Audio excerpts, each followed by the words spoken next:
relaxation. Aujourd'hui, on se retrouve dans une nouvelle vidéo avec comme objectif de vous présenter une nouvelle console issue de ma collection. Et plus précisément, il y aura deux consoles qui portent le même nom aujourd'hui. Nous allons parler de la Sega Mega Drive. Vous voyez déjà un petit peu les jeux là sur l'arrière-plan. Et vous voyez également un emplacement vide ici, puisque c'est là qu'était stocké la Sega Mega Drive. Je vais tout de suite passer à la présentation des consoles. Donc, je vais vous montrer les deux modèles que je possède. Tout d'abord, ce modèle. Le premier modèle. Alors ça, c'est ma chérie qui me l'a offert. Donc c'est une console que j'ai depuis pas longtemps. Et franchement, je suis très impressionné de la voir en vrai. C'est vrai que je l'ai souvent vue en photo. Je la trouvais très jolie. Vous allez voir que l'autre que j'ai, bon, vous le savez peut-être, mais il y a eu deux modèles de Mega Drive. Ça c'est le premier modèle. Et l'autre modèle que j'avais quand j'étais petit gamin. Alors, déjà vous la présentez. Voilà. Alors, elle n'est pas très propre. Mais bon, elles sont explosées. J'ai pas toujours le temps. Ça résonne un peu. Un peu du plastique, mais du plastique pas très épais. Enfin, si, il est épais, mais ça fait un petit peu de résonance. Et là, il y a un petit un 16 bits à logo. C'est un petit peu en relief. Alors, je vais vous présenter ça. Donc, tout d'abord, elle se présente comme ceci. Donc, très jolie. Ici, vous avez un port cartouche. Donc, les jeux je vais vous présenter, je vais vous montrer les jeux après. On met des cartouches à l'intérieur. Donc, cette console, elle date des années 90. 91 pour être précis. Alors, ce modèle-là, c'est un modèle assez particulier, c'est un modèle allemand. Il y avait beaucoup de modèles différents à l'époque. Alors, pourquoi je vous dis que c'est un modèle allemand? Tout simplement parce que derrière, dessous, il y a des indications. Espérons que ça va zoomer. Et c'est marqué Mega Drive, PAL, G. G comme Germanie. Voilà. Donc, il y a le numéro de série, voilà, etc. Là, c'est un logo qui est pour dire que ça a été vendu. Et puis là, donc, une étiquette de là où elle a été achetée. Et donc, du coup, voilà, la console. Il y a une molette ici de volume pour la prise casque. Oui, oui, une prise casque. Là, il y a une prise casque avec pour avoir le son stéréo. Donc, on peut avoir le son ici. Soit que des écouteurs, ou même si vous allez faire une acquisition audio par exemple. Je sais pas pourquoi vous ferez ça, mais pour moi, bref, vous pouvez faire ça. Un bouton pour mettre en route. Voilà. Ici, il y a une LED de fonctionnement. Elle fonctionne quand elle est branchée. Ici, il y a un bouton reset. Donc ce bouton-là, off, voilà. Et puis, on va faire un peu le tour du propriétaire. Dessous, il n'y a rien. Sur le côté là, il n'y a rien non plus. Ici, là, il y a une petite trappe. Alors la petite trappe, voilà. Donc c'est une trappe amovible. Et ici, vous voyez un PCB. Alors ça, c'est pour brancher un accessoire qui s'appelle le Mega CD. Donc le truc se branche en dessous. Et ça fait un lecteur spécial pour la Mega Drive, un lecteur de CD. Il y avait plusieurs accessoires vendus séparément. Ce qu'on appelle le Sega Mega CD et également le 32X. Le Mega CD se fixait d'ailleurs là-dessus pour la fixation. Et enfin, derrière, plusieurs prises. L'alimentation secteur. Voilà. Donc c'est un adaptateur 10 volts.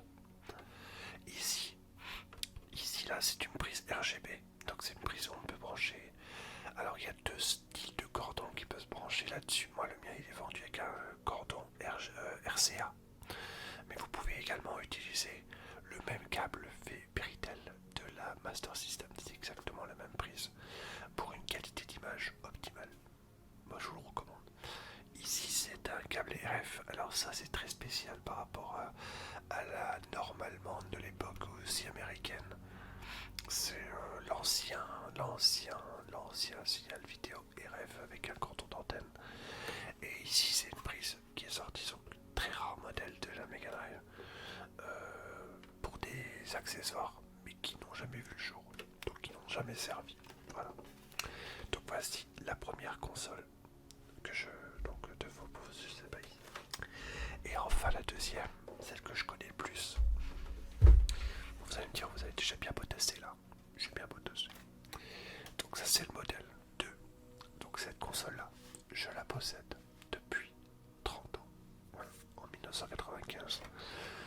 Le 25 août 1995. Donc bientôt 30 ans. Elle est toujours là, fonctionnelle. Bien sûr, fonctionnelle. Donc Mega Drive modèle 2, toujours le port cartouche dessus. Modèle un peu plus petit.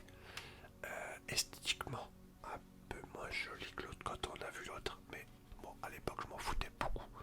Tout ce qui m'intéressait moi c'était de jouer à la console, je voulais jouer à Sonic. Donc là très simple, bouton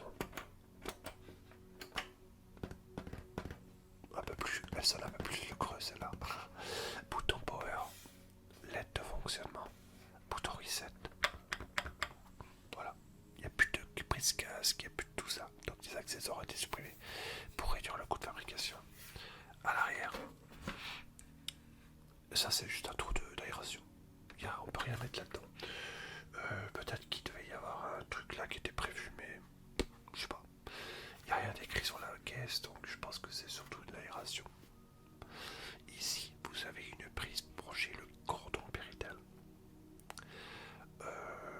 Peut-être que d'ailleurs je vous les sortirai après les cordons, je vous les montrerai rapidement. Et ici, un adaptateur secteur qui n'est pas le même adaptateur secteur que l'autre. Donc c'est des cordons totalement différents. Donc voilà, classique, c'est tout ce qu'il y a à dire sur cette console. En dessous, il y a donc le modèle. Donc pareil, même étiquette dessus. Modèle 2, la MK 163150, donc c'est celle qui était vendue en France. Voilà, donc il y a le numéro de série, etc. Voilà. Alors, exactement comme sur l'autre modèle de console, il y avait également aussi la même trappe avec la même chose ici. Donc là, vous voyez, il y a une protection pour le PCV, donc je l'ai jamais touché, je l'ai jamais enlevé. Simplement parce que c'est marqué Do not remove avec un panneau danger. Je l'ai jamais enlevé. Et c'est donc pour brancher le Mega CD modèle 2. Parce que le Mega CD pour la console 1 n'est pas le même que le Mega CD pour la console 2. Très cher comme truc. Je l'ai pas. Voilà, ça fait partie des accessoires Sega que j'ai pas. Le NAS Mega CD et le 32X, alors n'en parlons même pas parce que c'est même pas la peine. C'est introuvable. C'est trouvable mais c'est très cher. Voilà. Voilà pour les consoles. Alors je fais quand même un effort. Voilà, donc le voici. Oui, il est scotché, il a été bien refait. Parce que il a énormément servi. Hein. Vous savez, c'est une console que j'ai tellement joué à mort. Donc voilà, donc c'est le cordon officiel. Alors il est bien scotché, mais il est pas cassé. Hein. Je l'ai juste renforcé avant qu'il pète.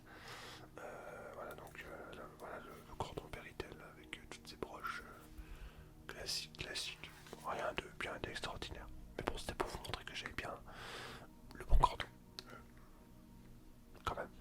Alors et du coup pour terminer, je vais quand même vous montrer des jeux. Quand même un petit peu, je vais pas vous montrer tous les jeux parce que j'en ai quand même pas mal. Voilà, voici à quoi ressemble une cartouche de Mega Drive. Donc plastique. Donc derrière il y a un bon là, celui-là je l'ai acheté en cash. Quoique non, celui-là c'est mon petit frère qui me l'avait offert. Il a été acheté en cash. Donc deux vis pour fermer le PCB dessous. Donc celui-là il est en loose. Il s'agit de kit caméléon plateforme. Très bon jeu. Très bon jeu. Et du coup, je vais vous montrer donc un jeu de Mega Drive est composé d'une boîte. Sonic 3. Sonic 3, donc celui-là c'est un exemple. Ouais, donc une boîte avec encore le truc pour mettre dans les étalages. C'est très recherché les boîtes avec les trucs là. Ne les cassez pas. C'était comme ça dans les rayons au magasin. Donc là, voilà, donc il y a des petites des screenshots, des choses comme ça. Donc là il y a écrit sur la tranche Sonic 3. Donc quand il est rangé, bah, on sait que c'est Sonic 3. Très belle couleur. Et à l'intérieur,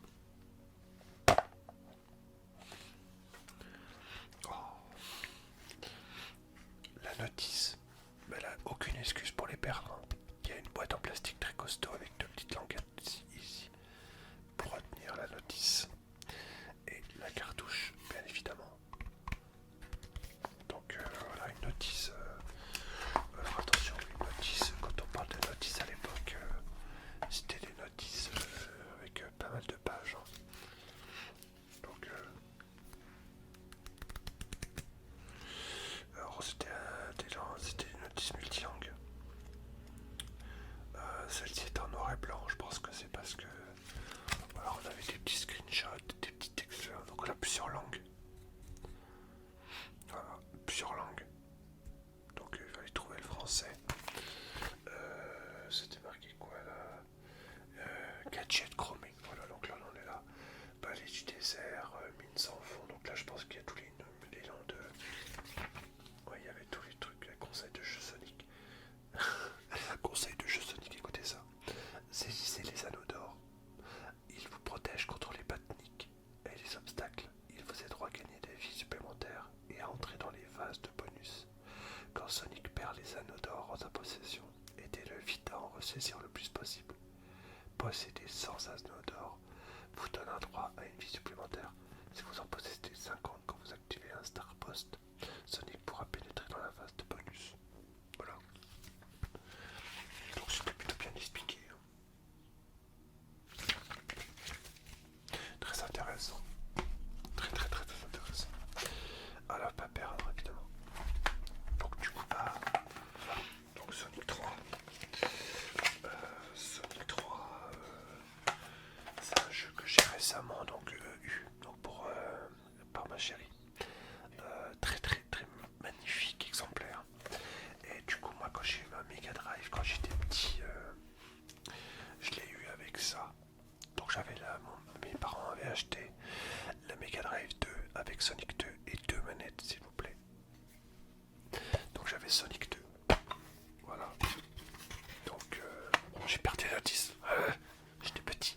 Bon je retrouverai peut-être une. Voilà, Sonic et Dog 2. Donc bien usé là. Je l'ai consommé celui-là. Donc voilà. Et mes parents avaient acheté ça. Ah oui, encore le prix. Ah ouais. Il y a encore le prix. 40 francs.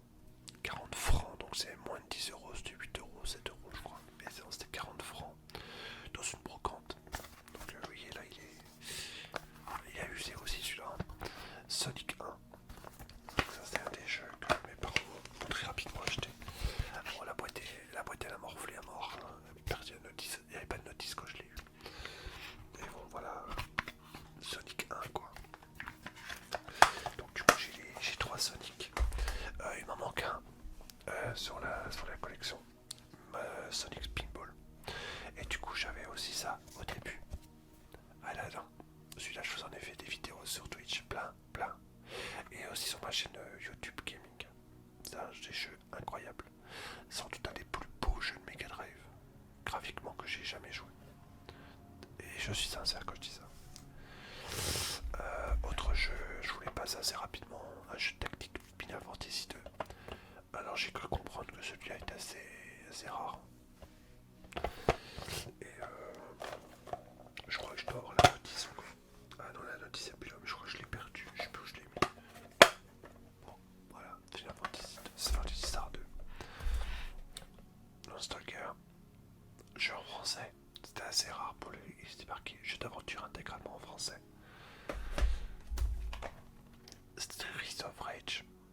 j'avais joué à ça.